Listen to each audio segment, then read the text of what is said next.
In today's video, I am going to teach you how to set units in meters in AutoCAD. Getting your units right at the start of a project saves time, prevents scaling mistakes, and keeps your drawings consistent with your team and consultants. We will walk through opening the units dialog, setting up the length type and precision, switching the insertion scale to meters, and confirming that one drawing unit equals 1 meter. Start by opening the unit's settings. On the command line at the bottom of your screen, type UN or units and press enter. That brings up the drawing units dialog, which is the central place to define how AutoCAD interprets distances and how it scales any content you bring into the file. In the drawing units dialog, set length type to decimal. This ensures your measurements are in a straightforward metric format rather than architectural feet and inches or engineering notation. Next, choose a precision that matches the level of detail you need.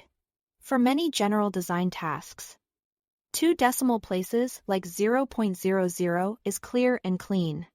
If you are working on more detailed engineering elements, consider a higher precision, but remember that precision only controls how values display. It doesn't change the actual geometry. Now set the insertion scale to meters. This is a key setting. The insertion scale tells AutoCAD how to interpret blocks, external references, and other content when it's inserted into your drawing. By choosing meters, you are making sure that items created in meter-based files come in at the correct size, and that your own content behaves properly in other meter-based drawings. Click OK to apply your changes. That updates the drawing's current unit settings so your inputs and inserted content match your metric workflow. Let's quickly confirm everything is correct. Type units again and press enter. To reopen the drawing units dialog, check that the insertion scale is set to meters and that the length type still shows decimal with your chosen precision. With that in place, one unit in your drawing now represents 1 meter.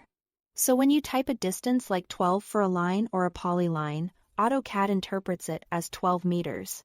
A quick note on expectations. Changing these settings doesn't retroactively resize existing geometry.